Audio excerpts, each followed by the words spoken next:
Where is that?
For the best Italian food in Western New York, Elliot Apollos, call 716-825-3675.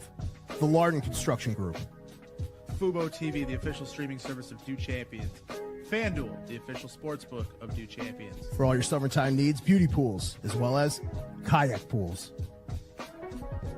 CX Chronicles, your total customer solutions focused manager. W.GG, the official energy drink of Do Champions. Hey, Sons of Erie, our artwork looks better on your walls.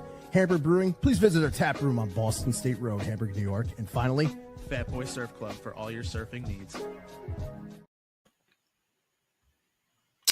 Welcome to episode 2 of the Buffalo Combat Zone on the Do Champions Network. I'm your host, Alex, and joined by my co-hosts, Miley and Randall. How's it going, fellas?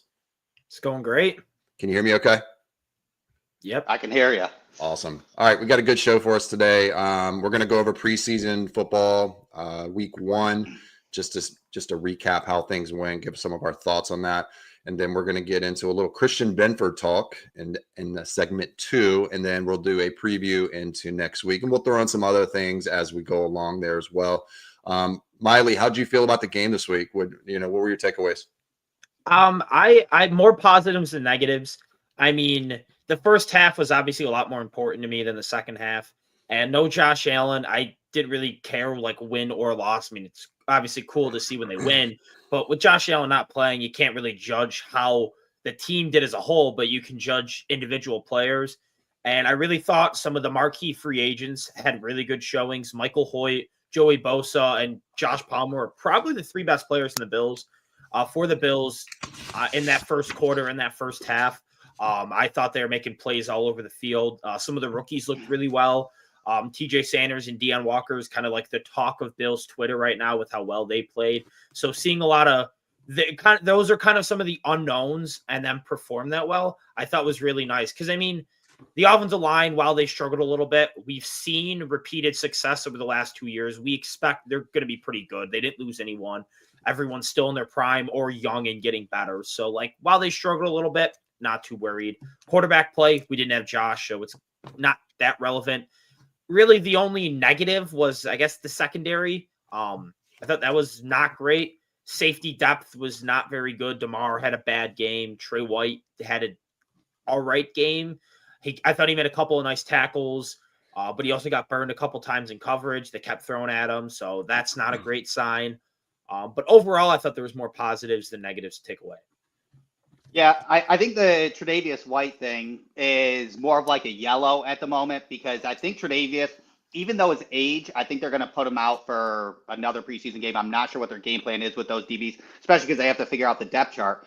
But it seemed like White was just kind of reacclimating himself at full speed to the Buffalo Bills. And really, this year is his really comeback year. Last year doesn't really count. He got paid $10 million when he shouldn't have because everybody should have known that his progress in his injuries were going to take longer than that. So really, I would say this year is the year where he can make his full comeback. And, Tre'Davious White grew up on the Buffalo don't bend, don't break.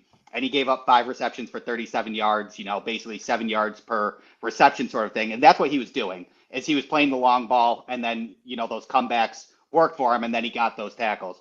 So I think in another preseason game, we'll see Tre'Davious White probably take more chances and more risks to show that what he's still capable of and kind of go from there. But other than that, I do agree. I mean, Chase Lund had some good blocks. He had some good pulls that I saw as well. That was kind of cool to see, which obviously he'll be a risk, what we're going to do with that offensive line in the depth chart when we cut down to 53. But yeah, you kind of pretty much nailed it on those stars. And I would say the one big one was DeMar Hamlin. I didn't like what I saw out of him. Yeah, and then also Trey White, I think, is the biggest takeaway from all three of us. I wanted one thing I was looking for from him wasn't so much what kind of plays he was making. It was more about what he looked like, how did he look like, how explosive did he look? Could he run? Because last year, even in Baltimore, I mean, he just didn't look like he could run anymore. He does look like he can now, and that's a plus, I think. They're getting used to preseason. They don't really game plan these guys. He was playing zone all game. You're gonna give up some receptions. You're gonna give up some receptions anytime you're playing in zone. Right? You know what I mean? Like it's just part of the. It's kind of part of the territory, and he's really good at that. I don't think he got killed or anything like that. Then he made some good plays. And he had some plays that I think he wishes he had back, but I don't think it was anything crazy. I'm not concerned with him being CB2. Like your CB2 is your CB2, right? We expect a lot of times out of CB2s that they're going to be this Christian Benford or, the CB1, and he's not going to be that, and we just got to make sure he's not a super liability. And I think we saw enough in this game. Hopefully he'll build on it this week where we can probably claim that. The rookie D tackles, like Miley was saying, I thought that was a really big plus. I mean, I know Sanders isn't getting a lot of love compared to Deion Walker. He just didn't flash as much, I guess, and didn't get as many. I don't think he got as many snaps, but he was really good in what he was asked to do. They were both moving all over the line. A lot of them, they had him in 5 technique sometimes, 3 technique. They moved him to 5 and then got into the 3 after the snap. And there was like a lot of different things going on. I thought they did a really good job of creating a little bit of havoc. Mm-hmm. It's going to be important week 1 with the Baltimore Ravens. And then Hamlin, man, I know they keep rolling that one play. It's not just that. We've seen him do this over and over again. He's always 2 or 3 beats behind. He's always catching up. He's never in the right spot initially when he's playing center field. He is a strong safety, or what we would call traditionally a strong safety in a free safety's body. He can hit for his size, but there's nothing there that he's a liability in both because of his size when he's in the box and when he's in free safety. He's just not an athlete, and he's also not well, I don't know if he's intelligent. He's just not quick enough to make his move, and I think that's concerning. Hancock looked really good. I'm very excited about that. I'm hoping that they'll see him as a safety going forward and make him safety 4, maybe even safety 3. I don't think it'll happen, but I would do that because I don't think our options are all that great after the top 2 guys. Bishop's easily going to get his job back as soon as he comes back. I mean, I think that's pretty clear at this point. Shavers look good, although I think he should have had a touchdown on that one play. He should have. He kind of slowed down. I thought he should have had it. Bosa, it was a good play call by Joe Brady too. Yeah, and Patrick had in the comments, Bosa I thought looked really good, especially against the run. I thought he was really good. I thought he created some good pressure, although I don't think there's a lot of opportunities for him to do so. I think they were kind of like scaled back a little bit with him. I don't think they were telling him to go hard. I thought that he looked really good. And then Landon Jackson was kind of a disappointment. Even I know he had the the neutral zone infraction, but that wasn't really like it. Like even he just didn't look comfortable when he was out there. I expected more explosion off the ball. I don't think he gave us a lot of that get off that I thought he would maybe have. And I think some of that is when you're playing defensive end, you have to play free. And in order to have that explosion, you got to know what you're doing. And if you don't know what you're doing, you're not going to come off the ball because he's thinking like, okay, wait a second. Am I setting the edge here? Am I rushing the passer? He's probably thinking 1,000 things at once. So that should get fixed as he gets more acclimated, just generally speaking. But I thought it was fine. I thought, Trubisky looked good. Mike White looked good. I thought that they were in their bag. It's sad that KJ Hamler will never be on the team officially, Right. as a 53-man roster guy. I just don't think there's a spot for him. And, unless they do like Miley says and trades Curtis Samuel. Yeah. But not for KJ Hamler.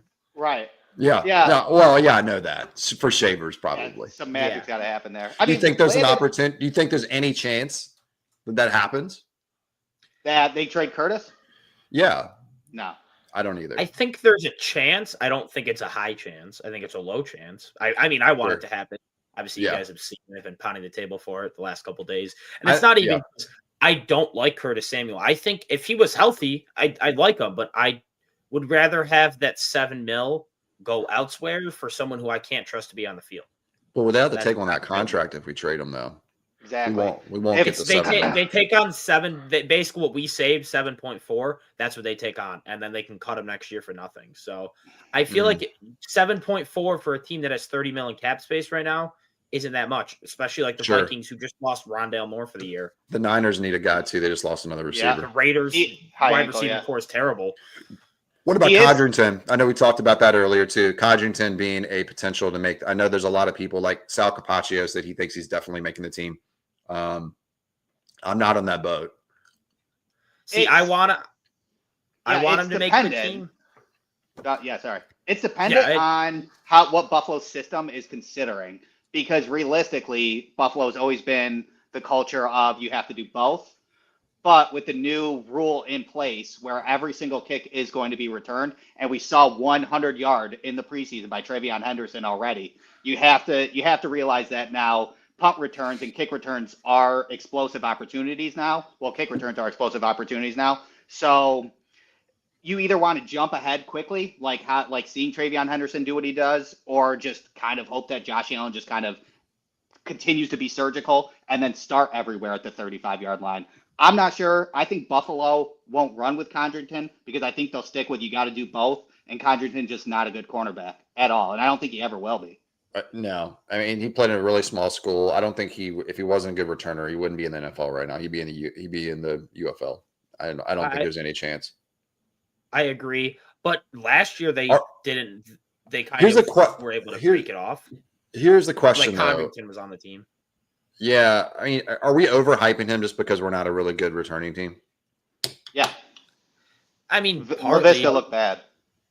My thought is, where is the value having a worse returner to have a wide receiver 6 that's not going to really touch the field and is going to be very redundant on the type of receivers we have? Because who would make it to be the returner, Hamler or Chenault? And we already kind of have similar players to them.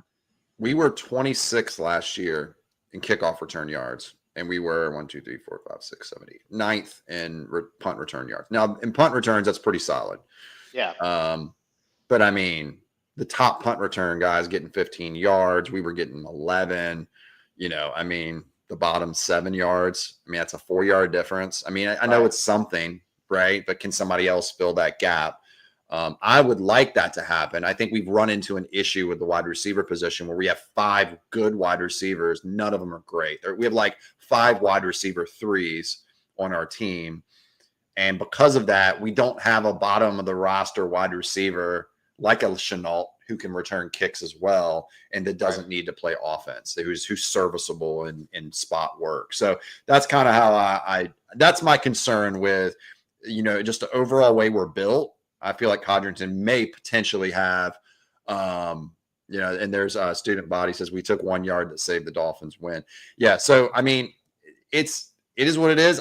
I wonder if there's another guy on the roster that can fill it. I don't think they've done a really good job of testing that out. I think they throw guys out there occasionally just to play with it, but I'm not really sure that they've actually given someone else a legitimate chance at this point, which kind of rolls into like he probably is going to make the team.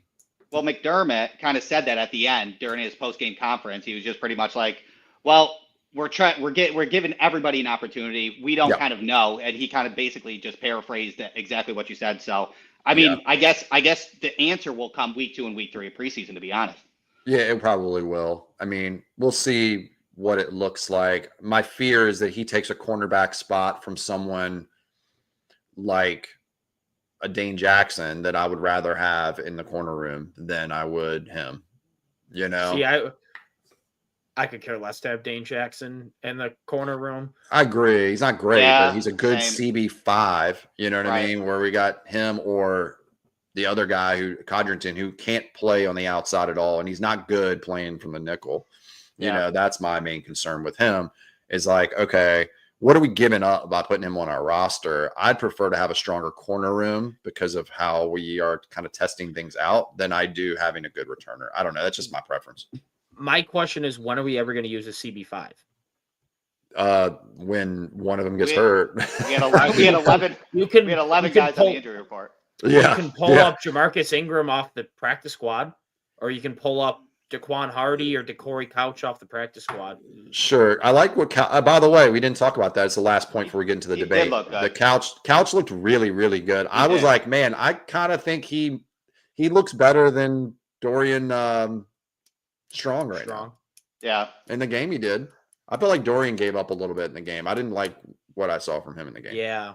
He's still developmental. I mean, with that late pick, he'll have time to grow. That's why Dorian Strong stays on the roster and Couch probably goes to practice squad. But it is nice that he probably wouldn't get picked off and he is available. It's a good point, Miley, that he is somebody on that practice squad that you could put Codrington as this CB5 if somebody gets hurt. Hope that CB4 lasts that game. Put Codrington out, put Couch in, and then find a different returner. Worst case scenario, that makes sense. You could always bump. I mean, no, it's a bad idea, but it's a good idea if we run out of guys in the game. But Taron Johnson or Cam Lewis can pop out to the outside if they have to. Yeah, Hancock can do it if he has to. These guys aren't ideal in that spot. Clearly, Hancock struggled in college when playing on the boundary, but I thought he looked. I didn't expect him to translate to safety very well, like just his body type and kind of his movement skills, but he looked like he fit the part this past week. That interception that he held back was, I mean, he was where he should have been, you know, and he was gifted to him. So, all right. This is the debate portion of the show. We want to talk about Christian Benford, and this started when it was me and you, Miley, talking about the Madden ratings and him being too low. And then us talking about where we have him ranked officially. Before you get into your spiel, because I know you got a bunch of stuff saved on your phone. I have stuff on my phone as well. So the first thing I want to lay out is what's the criteria of the debate? Because if we're just using PFF and Next Gen stats to show where he ranks, I mean, then he's clearly top 5. But Tua is also top 5 quarterback if we do that, right? So, I mean, you can argue context for sure. Sure. And there's got to be context. So like I have a few things I like to mention. I take those things into effect, right? And then I have ceiling, consistency, versatility, in scheme versatility. Okay. So if they could translate to somewhere else, like AJ Terrell could probably play, you know, in our system or, you know, or they're his own system or whatever, where Benford may not. Okay. That's kind of cluing you into some of my points. Turnover production and, how clean you win. So, and what I want to say about this before, and this is the last thing I'll say before I let you get into your thing is, there's a lot of times when I see Christian Benford win where I notice that beforehand and they just don't throw the flag. And I'm like, oh, he got beat, but they just didn't pull it. And then he gets a PBU, pass breakup. And you know, I remember one in the back of the end zone last year. I see it often where I'm like, oh, like he's there, but he's also kind of holding a little bit. And I know a lot of corners do this, so it just gets called sometimes it doesn't. But when I see it, when he's making these pass breakups, things like that, where he's in phase, I see a lot of that from him. where on the stat sheet, that's going to show good because there was no flag and there wasn't a reception. He knocked the ball down. But in my eyes, he got beat. He just didn't get the flag called. You know what I mean? So that's kind of what I mean by like how clean you're winning at the end of the day. Like, are you always like when Ramsey in his prime was always in the right spot, you know, like he wasn't holding a bunch. Sauce Gardner holds all the time. So he would be another guy I would have, you know, dinged a little bit in my rankings as far as that goes. So, so do you want me to give my rankings first or do you want to do yours first? Or what about you, Randall? What are you thinking? Yeah, I mean, so my rankings for cornerbacks, because I believe me and Molly have them in the top 10, is Surtain in order: Surtain, Stingley, McDovey, Christian Gonzalez, Denzel Ward, Humphrey, Witherspoon, then Benford at 8, Jalen Johnson at 9, and then Sauce Gardner at 10. Put Sauce Gardner at 10 because of his penalties and the way he holds on man. I love Christian Benford. I think he is easily that top 10. His advanced metrics are top 5, but I agree that you can't necessarily rely on those advanced metrics because really what he had in college is still some of his limitations in the NFL. You know, when he was doing his combine and at Villanova, his long speed was questionable and his agility was questionable. So turning on the inside was his flaw, and then his long speed, because he's so fluid as a cornerback that his back pedal and hips can actually pick up speed, but then that extra 20 to 40 yards is where his concern is. But I believe his IQ and his vision makes up for that. I agree that sometimes he does get beat on that, but I think that his technique, he allows that to happen because he's so good at his trail technique. So he can recover into his trail technique, and that's where he gets a lot of his forcing completions or PBUs. So I really take that as somebody like Christian Benford, who moved from Villanova, that was zone heavy, into a zone heavy scheme into Buffalo, did him the best when it comes down to it. When you mention, like, you know, how raw of a cornerback are you, like if you're taking talent, Christian Benford is good because he's in Buffalo's system, and it did transition him so well. It's the same thing like, you know, when Dane Jackson went from Buffalo to Carolina, and he just did absolutely awful in Carolina sort of thing. A lot of our system does beef up and allow them to be better talents in our system in the DB room. So he does get, I guess, for Alex Cullen, you will get that knock for him, but I don't see it as a knock for me personally. But overall, I mean, I have an 8. I think he's fixing his limitations. I have some more stats, but I'm going to let Miley talk. So, Miley, hit us why you have him the highest rated. All right, so for everyone back home wondering where this debate started, it was with Madden ratings coming out. Christian Benford was rated 85 overall, which is tied for 20th out of corners. We all agree that is absolutely absurdly low. Yeah, I agree. I think, Alex, you even said even though you haven't rated or ranked the lowest out of all of us, you have him at like a 90 overall, yeah. which is at worst what he should be. Mm-hmm. And then we got into arguments where Alex doesn't have him in his top 10. Personally, I think that is absolutely absurd, and I will get into why. You brought up scheme. I don't have the official numbers, but I found this graph that is yards allowed per coverage snap in man coverage, and it's passes defended per target. Want to know who is arguably at the top of this graph? It's Christian Benford. He is about the top far right you can get. I think there's only 3 more corners that allowed less yards per coverage snap in man last year. Sauce, Jalen Ramsey, Marshawn Lattimore. And there's only 2 corners who had more pass defended per target in man. Paulson Adebo and Tariq Woolen. Yes, it is a smaller sample size because we don't run man a whole lot. But you saw this year, there was an uptick in man. Like, this is the most the Bills have probably ever run man in McDermott's year. And this was also Benford's best career, as I get into his stats, his like overall stats. Coverage grade, 82.8, which I think was 6th on PFFs. His yards per coverage snap, 0.51 yards per coverage snap, 1st in the entire league. Yards allowed, 1st. Yards per target, 5.3 yards, 2nd. Completion percentage when targeted 10 yards or more, 38.2, 1st. Yards per reception, 6th. Receptions allowed, 5th. Missed tackle percentage, I think it was like 0.6, or I saw at one point it was 0.6. I looked again, I saw it was 0, which would have been tied for 1st. 0.6 would be 2nd, only behind Pat Surtain. Turnovers, he had 4, which was tied for 8th. So he did everything. He made the big plays. He had a couple interceptions, a couple of forced fumbles, especially that forced fumble in the Lions game, and he just did not allow yards. And I went because I wanted to see like where he allowed the yards. I was trying to see if I could find cornerback versus wide receiver matchups. I couldn't find that on PFF. I could only find like how many yards he allowed per game.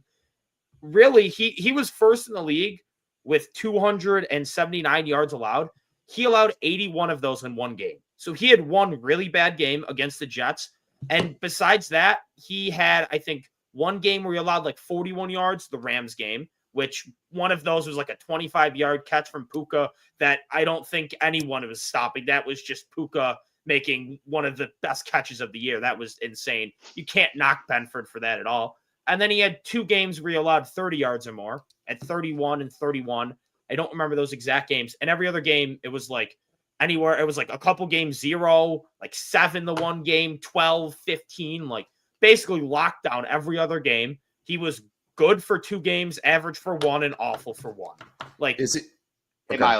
Miley, let me back up your stats as well. So then Alex can get in because then he'll go under 10. So while you were saying that, I had those as well with it takes 10 snaps for Benford to get a target thrown with sticky coverage. It takes 17 coverage snaps for a reception. His reception rate was 60%, but it was only 32% in man coverage. It was 70% in zone, but we know how zone is. And then he's had 3 missed tackles in the past 2 years with 4 takeaways for 4 I saw that interceptions. one too. So yeah, so your missed tackle rate's on there. Only 3 missed tackles in 2 years. All right, Alex, hit it. All right. So that was a good point. So 10 snaps, 10 snaps per target. 10 coverage snaps per target, and then 17 coverage snaps per reception. So here's the problem I have with these. So first of all, I'm not like ranking him 30th. So don't jump on my throat in the comments. So Miley will do it. Don't worry. I'm just barely outside the top 10. But here's my thing. All those stats you just showed out to me are threshold of like, okay, is he performing when the ball's coming his way, right? And how well he's doing it compared to his peers. However, sample sizes matter. I'd like to know how often he's targeted versus how often other guys have been targeted in the NFL, because our CB2 position with Rasul Douglas was a mess last year. So clearly they're going to target him more, like Nico Collins going deep on him in the Houston Texans game, right? Our corners don't move. They don't follow receivers typically, right? So they could easily set up their scheme to force Benford into playing against guys who aren't on the same tier as maybe lining up Tyreek Hill or Nico Collins against a Rasul Douglas, right?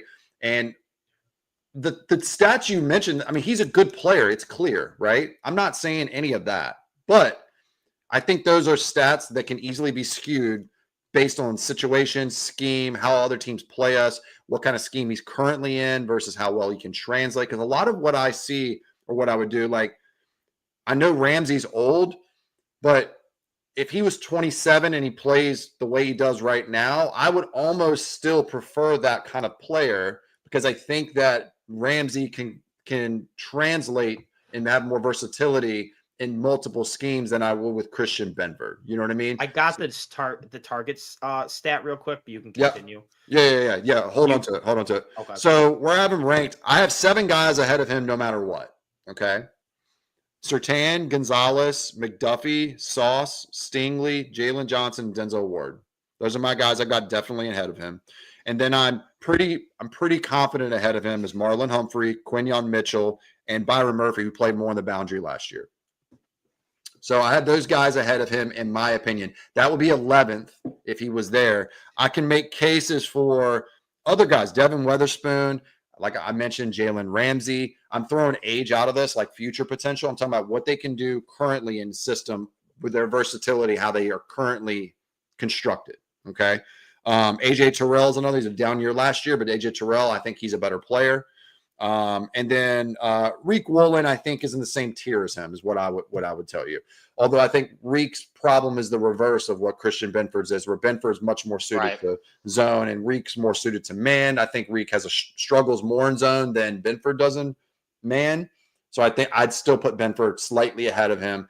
So I have him in the 11 to 15 range, ideally. And I'm not trying to throw away the stats in the new one you're about to throw out. However, I think we have to look at more than that. Like I said earlier, like there's some quarterbacks that are rated Tua Tagovailoa, Brock Purdy. These guys are always ranked in the top 3 to 5 in every category every single year. And they're not even top 10 or 15. They're probably not even top 15 quarterbacks in most people's eyes. They're probably 15 to 20. I'm not saying it's the exact same thing. I think corner is a less important position. I think corner there's more variance. It's less definitive on who's good and who's not with the eye test. Because quarterbacks are much easier to spot when you say, oh, okay, that guy's a fraud and that guy's not. You know what I mean? So that's kind of where most of my thing is. It's more about how I would build my team and who kind of player I would prefer. Although I did struggle when I did the rankings of where Benford would be ranked, because I started getting down to the wire and I was like, because at first I think I said like top 15, but then I got to the point and I was like, he's probably 11 or 12, you know?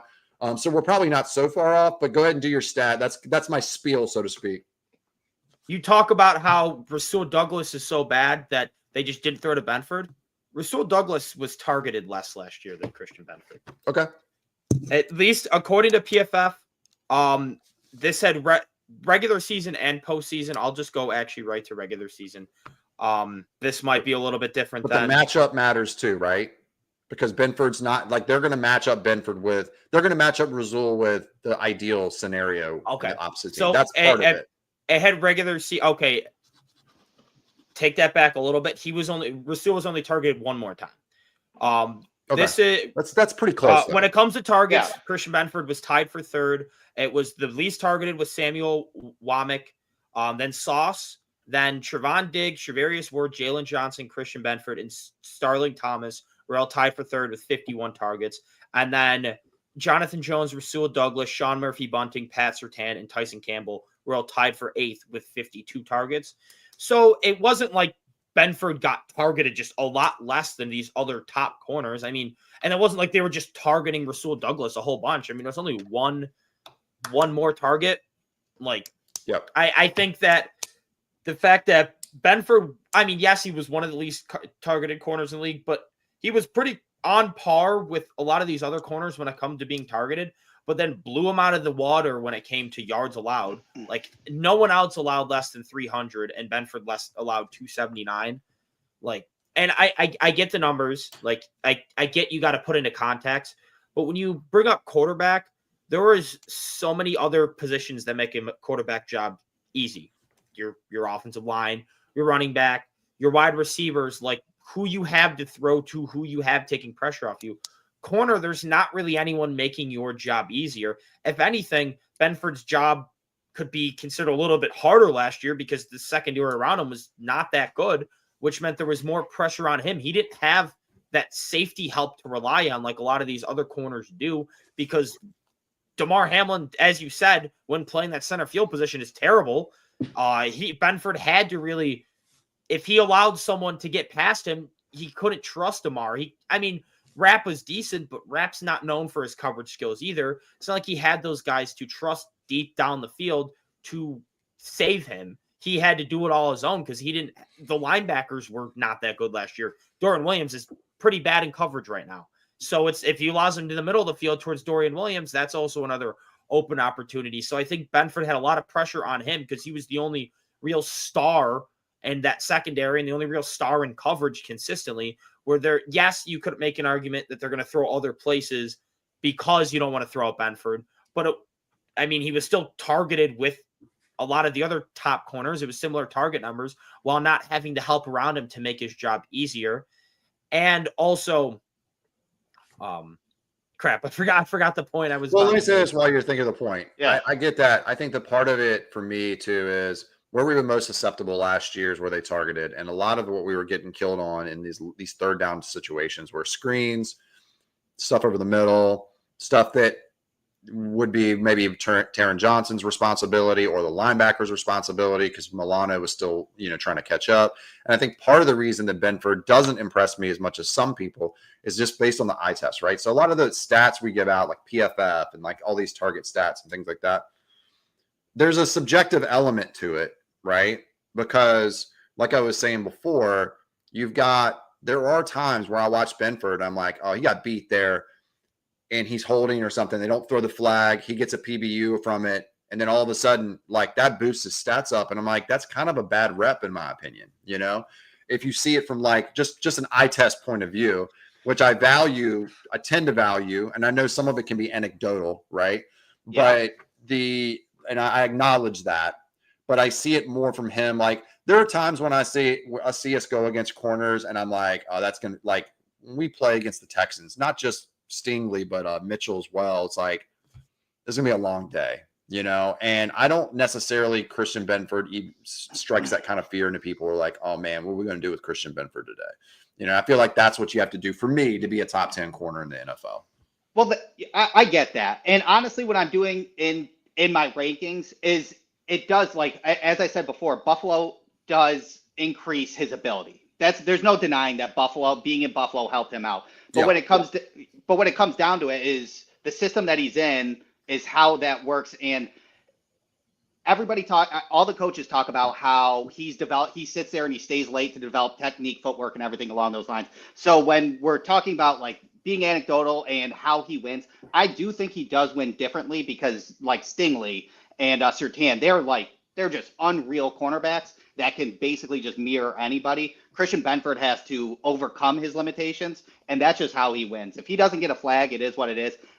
He's been consistent on penalties. I believe in 3 years, it's been 4 penalties, or 5 penalties, 5 penalties, and 6 penalties. So it's not like we've seen an uptick, kind of like how Sauce Gardner, never got a penalty in year 1, and now he's up to about 11 in year 3. And he's not that bad. He stayed consistent He doesn't in do that. penalties. So the trend says that he's not going to get upticked in that. I think he's just following his technique and how he runs, and he just wins in a different way. So and to piggyback on that Buffalo system, is field vision has some more. It's not advanced analytics, so don't worry, Alex. But it's called havoc rating, and field vision does havoc rating. That. But it's interceptions, forced fumbles, PBUs, and then they take off for allowing a reception. And he was number 1 in the NFL on that. So Right. those are raw stats. Those are not advanced analytics. But he was number 1 in that havoc rating for field vision. So that's a good tick for me because, as you know, Alex, every year you get nervous about our turnover margin because we rely on it so heavy. So to have Christian Bedford in that number 1 havoc rating is a plus in that Bill system, and that's why he's so good in Buffalo. Well, the other thing too, with like Sauce Gardner, like you brought that up, I think that Sauce Gardner is a really good example of this. They both Sauce Gardner holds way more than Christian Benford does, but when Sauce is perfect, like when Sauce is ceiling when he's out there, right? He's a lockdown, super long arms, fast. You know, he's got the whole bag, right? I think Christian Benford's ceiling as a player is to be like an analytical darling, right? And a top 10 to 15 corner. Now, can he get better? I think we might see an improved Benford this year based on some of the things you're hearing out of camp, and also based on how he's a really hard worker. I'd maybe even prefer Benford on my team over a guy like Sauce, just from that alone, where he's much more willing. Like he took a deal that he could have got more money in the market, and he is a Buffalo through and through team player. But I think the ceiling for me is a problem, and that's kind of why I incorporate that into where I rank players. The same reason I have Ramsey high still is that, like, I think Ramsey had a bad year last year, and I thought AJ Terrell did as well, and Reek Woolen is too. Reek Woolen's had a couple bad years, but I think that all their ceilings at their best are better. However, they have different lengths of time for that, right? Like Ramsey might have one more year in his ceiling level, if he can get back to it. Yeah. So that's kind of the piece where I have is like I just think there's a ceiling with him those guys that I don't see with Benford at the end of the day. Like I still, even if it is best, you may get top 5 to 7 in my opinion. And that's about where I have him. I think when I did I think I had him I think it's between him and Sauce for 6 and 7. I would say Surtain is definitely better. Stingley is definitely better. Christian Gonzalez is definitely better. Trent McDuffie's definitely better. And I would still say I really like Jalen Johnson. I thought what he did 2 years ago, I thought he was a top 3 corner in football. He a little bit of a down year this year, but the Bears were so dysfunctional.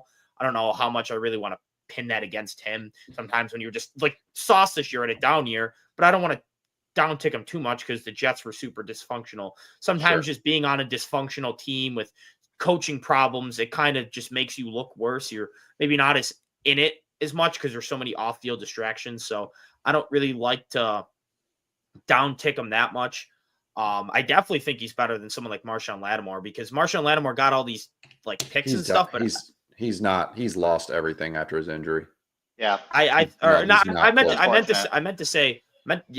definitely Marshawn Lattimore. I meant to say Marlon Humphrey though. Marlon Humphrey, he got a lot of picks last year, but I saw him get beat a lot. I just didn't like what I saw. He kind of reminded me, not as bad, but like Trevon Diggs. So like 2-3 years ago when he had all these interceptions, but also was getting cooked a lot. Not like that level. Yeah, every Dallas I corner. I get it. Yeah. I mean, every the Dallas Ravens, corner. Yeah. The Ravens secondary was awful to start the year. And yeah, Marshawn Lattimore was getting these interceptions, but he was also, it seemed like he was kind of just baited, like being too Ravens aggressive defense. for turnovers. So and Steve, it's like, I was gonna say, Steve Noble says Terran's starting to scare me because he gets hurt way too much being aggressive, making plays. Our second level is small and very susceptible to injury. What are your thoughts? Yeah. Why is Taron Johnson hitting so hard in preseason week 1? He gave him full helmet to thigh on that tackle, and then he was sitting on his knees. Dude, couldn't agree more, my man. I was watching the game, and I told my buddy who was sitting next to me, I said, they need to get all the starters out now. It was like late first quarter or something, and I'm like, dude, why are they like? I was worried about Milano because Milano just had a nasty hit, and then Taron got hurt the next play, and I was like, dude, this is not good for us. It's been like 8 years for Bosa. 8 years since he played a preseason game. Yeah, why is he in the game? Why is he in this long? I mean, driving me crazy. I mean, I guess if we're going to go into talking about next week's game, I kind of want to see all the starters at least play, honestly, most of the first quarter. Like, that includes Josh Allen. I don't want to see him week 3, but I want to see a couple drives out of the offense with everyone in there, because I don't want the first drive of them together to be week 1 against the Ravens with how scary that defense is looking. I want to see them knock off the rust a little bit, because look at last year against the Cardinals. They were very rusty that first half. We can't start that slow against They played Baltimore. in the preseason last year. You're right. Yeah.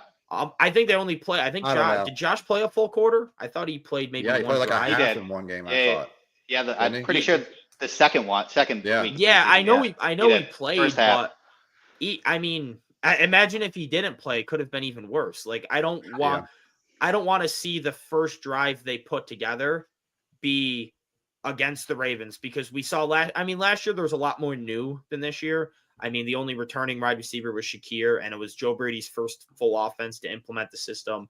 It was a lot different than Josh dealt with in years past. I think a little more continuity. I think they could shake off the rust a little bit quicker if they just play 2 drives a quarter, where you tell Josh, if he's even close to getting tackled, just slide, even if you're giving up an 8-yard sack. Slide on a sack, just don't get injured. Hey, we have 135 people in the live thing, so if y'all can, please like and subscribe to the channel while I'm thinking about it. Go ahead, keep going. Sorry. Well, that's my issue, Molly. Is I can't speak for the other 31 teams, or I can't speak for the Chiefs, for the Bengals, for the Ravens, or anybody. But you can tell when Josh Allen's out there in the preseason that it's basically a bubble. It's quick flats, a quick slant, maybe a 10-yard out if he's trying to get Kincaid or something like that. But they're never going to take a chance where he may have to sit in the pocket for 3 seconds.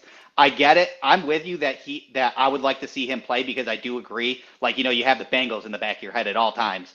How poor they start in the beginning of the year and things like that. But it's hard. It's hard because McDermott's going to game plan and be like, don't let him hold on to the ball for more than 1 second. Quick out, and that's what it is. I don't know how much you're learning there other than cadence and vernacular sort of thing. So we have a joint practice with them Friday, and this is back-to-back weeks for Chicago joint practices, and it did not go well for the Dolphins last week. Two had 1 interception all camp. There's 3 in the one camp. They got a bunch of dudes who got it rocked and hurt and fighting. And the Dolphins were fighting each other. I'm looking for us to perform well in the joint practice. I think that's very important in a lot of ways. And not to sustain any injuries and not to get bullied like they did. I'm like, okay, it's the Dolphins. They get bullied a lot, but I don't want us to be that. I want us to perform better than that. And then we walk in and go, oh, this is a different type of level that we're dealing with now, where we're killing them. So I want to see that. And I also want to, I don't know if I want to see Allen in the preseason, honestly. I think it's kind of a mixed bag.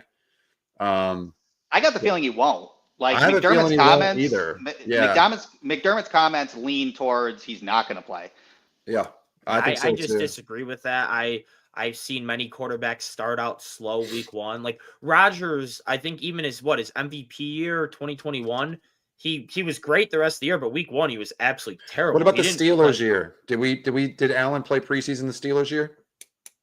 Because there's That was the COVID 2 years year? we started slow. Was Pittsburgh and then Arizona this Oh, year when we lost to Pittsburgh week one. I don't know. I think so. I thought he's played every year. I don't think there's a year where I he think hasn't. I think I agree. Yeah, I think he's played a snap in You the might be right. I don't preseason know. since I'll be fine. 2018. Yeah. Yeah. Steve again here says going to critique being a little our 7th-round pick should have been Dolak, not Prather. It just makes sense for the depth in the second level. I've heard a lot of people say that today. I think Prather was a throwaway to appease the fans. I think Bean knew we all wanted a receiver and he just didn't do it. And then he finally did it at the very end with a player that can get deep. And I think that's why he did it. I don't know if Dolak really changes the math or the calculus with us. I think that the linebacker room is probably fine.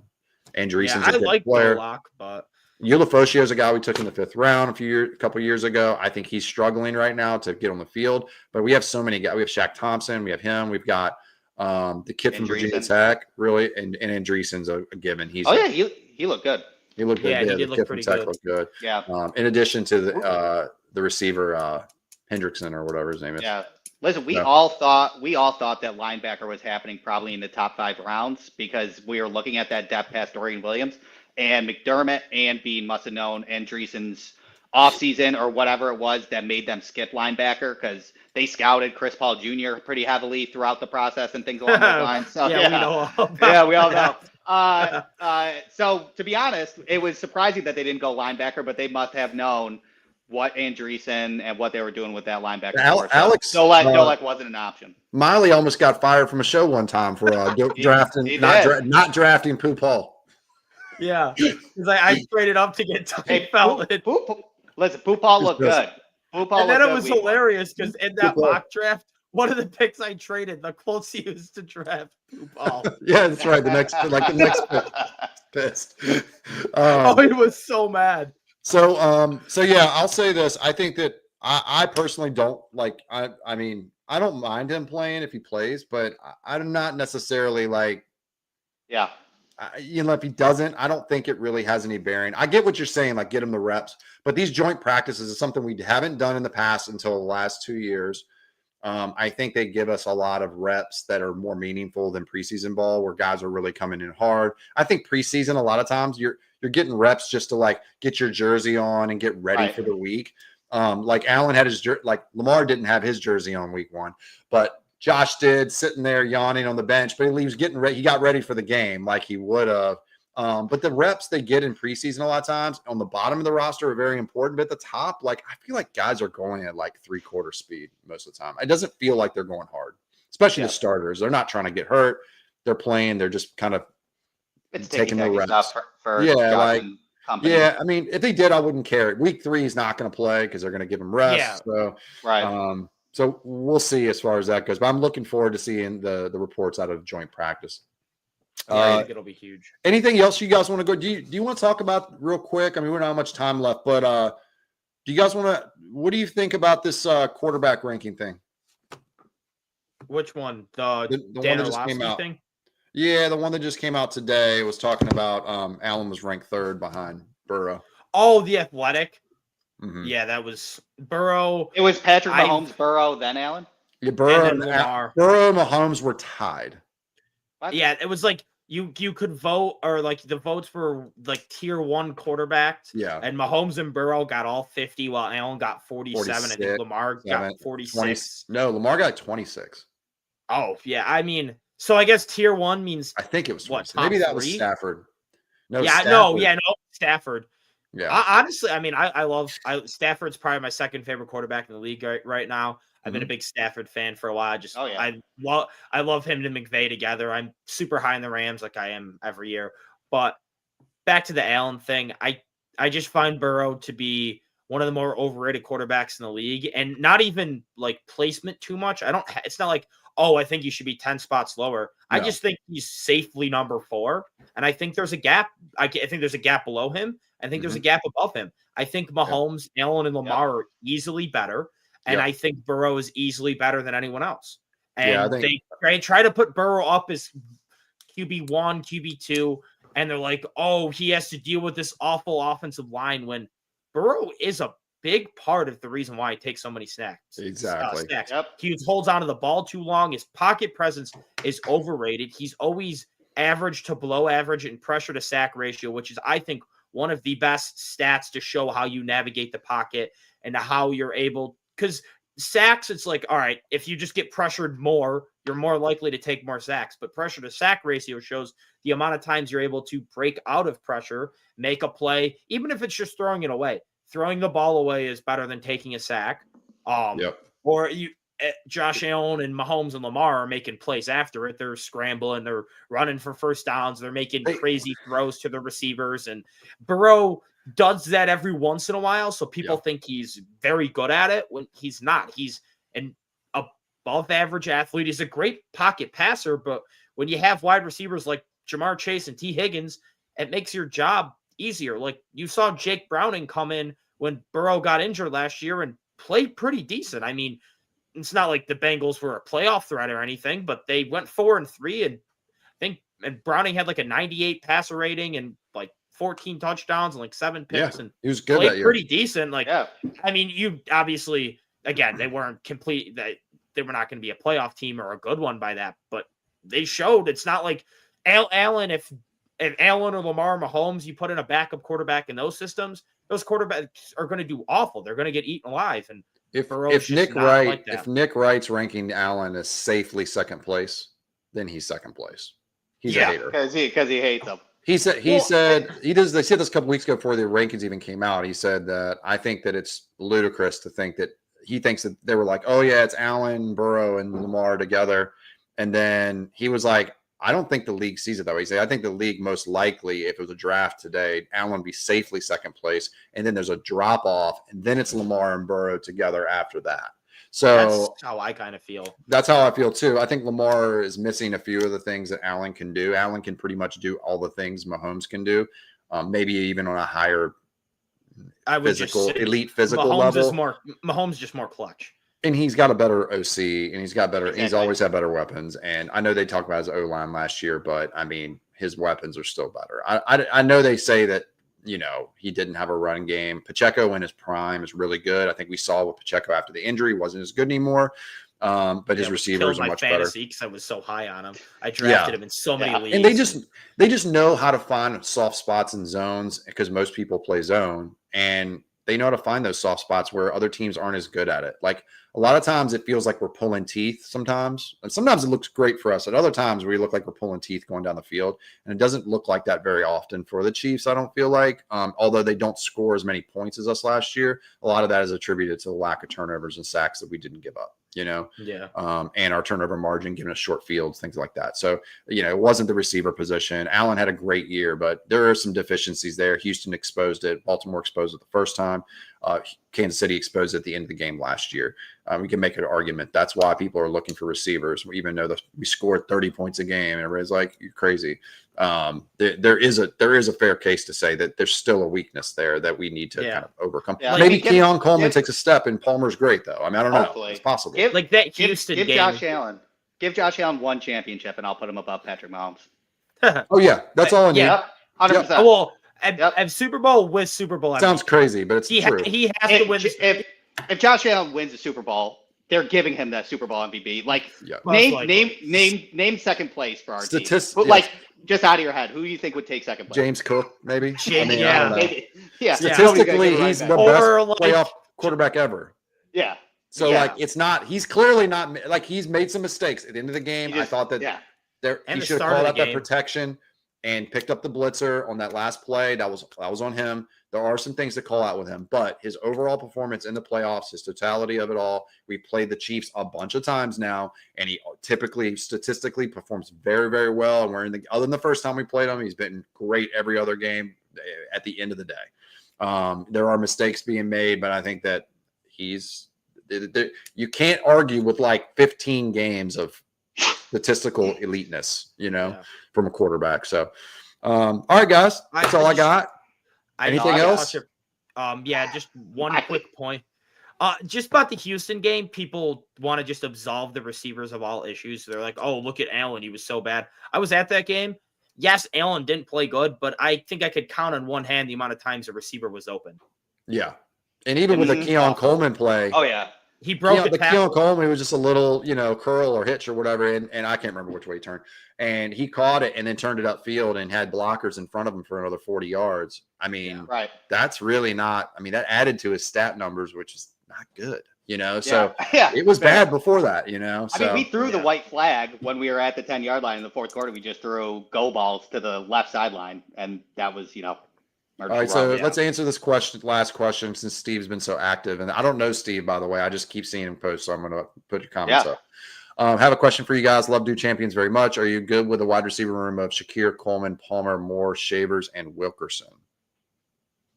If we are trading Curtis Samuel and they acquired for a 7th round pick swap, and that team acquired the $7.4 million, then yes. It's unlikely we keep 6, by the way, Steve. I just don't think they do. I assume Wilkerson's PF based on structure. Yeah. I think Shavers is the only practice squadish guy that has a chance of making the roster because he's shown it back-to-back years. Wilkerson's looked good this camp, but Shavers showed it last year. Even had a couple decent plays, even though he only had 1 catch in the regular season. Thought he got open a couple times, showed a little bit in the regular season, and that is carrying it over to year 2 where he's looked even better. I think he's the only one that even has a chance, and I really want it to happen if we can get someone to take that cap, because I trust Shavers to stay healthy, and that 7.4 mil will go big in maybe a deadline trade, or if someone unexpected gets caught and we want to pick them up, or injury happens here, injury happens there, we want to pick someone up. Right now, we're pretty tight against the cap. Yeah. Yep. All right, everybody. Please like, share, subscribe, leave comments in the comment section. Please subscribe. That really helps us a lot. I appreciate the 158 views I see up there right now on the live. It's pretty I think that was more than last week. Maybe we outperformed what we did last week for our first show, which I thought we did pretty well. And come see us next time. Thank you so much. Thank you.